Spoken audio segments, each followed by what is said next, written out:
Hai, saya Putri. Welcome back to YouTube IKP Channel.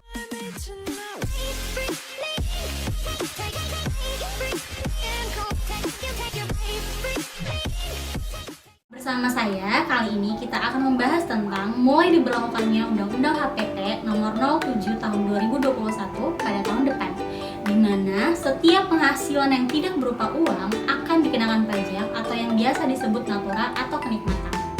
Menurut Kamus Besar Bahasa Indonesia, natura merupakan barang yang sebenarnya bukan dalam bentuk uang, melainkan tentang pembayaran.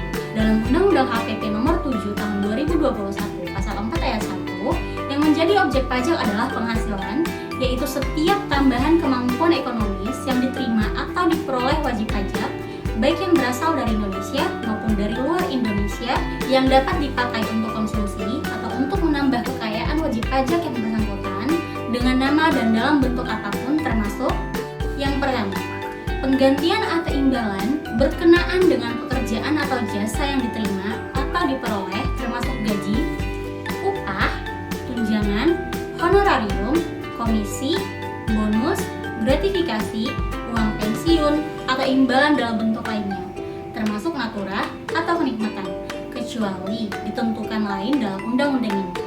Sedangkan dalam Undang-Undang Pajak Penghasilan Nomor 36 Tahun 2008 Pasal 4 Ayat 3, penggantian atau imbalan sehubungan dengan pekerjaan atau jasa yang diterima atau diperoleh dalam bentuk natura dan atau kenikmatan dari wajib pajak atau pemerintah, kecuali yang diberikan oleh bukan wajib pajak. Wajib pajak yang dikenakan pajak secara final atau wajib pajak yang menggunakan norma perhitungan khusus atau deemed profit. Tidak semua natura atau kenikmatan atau imbalan atau fasilitas yang diberikan perusahaan atau pemberi kerja atau yang diterima pegawai atau karyawan ini masuk dalam kategori objek pajak penghasilan atau objek PPH. Namun, peraturan terbaru tentang perpajakan pegawai atau fasilitas yang diterima pegawai tetap akan diatur kembali melalui peraturan pemerintah sebagai aturan turunan atau Undang-Undang HPP tentang peraturan penegakan pajak penghasilan. Berdasarkan Undang-Undang HPP tersebut, pegawai atau karyawan termasuk menjadi penghasilan yang menjadi objek pajak. Seperti yang sudah kita ketahui, ada perusahaan-perusahaan yang tidak hanya memberikan berupa pendapatan gaji kepada karyawannya, melainkan banyak fasilitas yang diberikan perusahaan kepada karyawan seperti rumah, kendaraan, dan lain-lain. Dan inilah yang biasa disebut kita natura atau kenikmatan. Fasilitas yang diterima karyawan dari perusahaan inilah yang dikenakan pajak.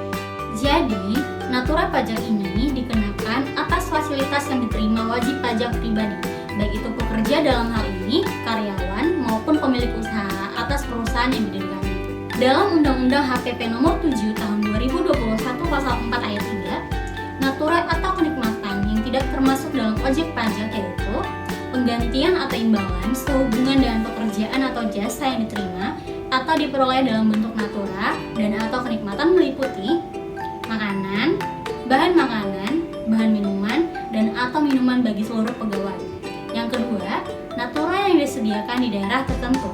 Yang ketiga, natura yang harus disediakan oleh pemberi kerja dalam pelaksanaan pekerjaan. Yang keempat, natura yang bersumber atau dibiayai anggaran pendapatan dan belanja negara, anggaran pendapatan dan belanja daerah, dan atau anggaran pendapatan dan belanja desa. Dan yang terakhir, natura dengan jenis dan atau batasan tertentu. Karena natura tersebut bukan merupakan penghasilan, artinya imbalan yang diterima pegawai tersebut bukan merupakan objek pajak penghasilan. Kesimpulannya adalah, selain dari natura tersebut yang dikecualikan sebagai objek pajak, akan tetap dikenakan pajak atas natura mengikuti peraturan yang berlaku.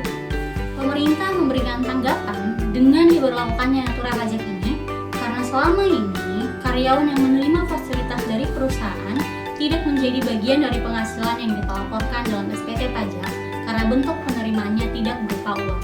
Sehingga semua fasilitas yang diberikan ke perusahaan kepada karyawan atau pegawai yang tidak berbentuk uang akan dihitung sebagai penghasilan.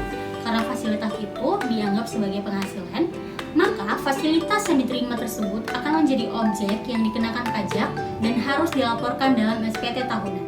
Nah, semoga informasi tadi membantu ya teman-teman pajak semua. Berarti bagi teman-teman IKP yang menerima natura dari perusahaan tempat kalian bekerja, sudah tahu dong kalau natura yang kalian terima akan dikenakan pajak oleh pemerintah mengikuti dalam memajukan perekonomian khususnya di bidang perpajakan. Semoga informasi ini dapat menambah wawasan teman-teman ya. Sampai jumpa di video berikutnya. Jangan lupa like, subscribe, dan share karena berbagi informasi yang bermanfaat itu baik. Bye bye, salam pajak, salam IKT.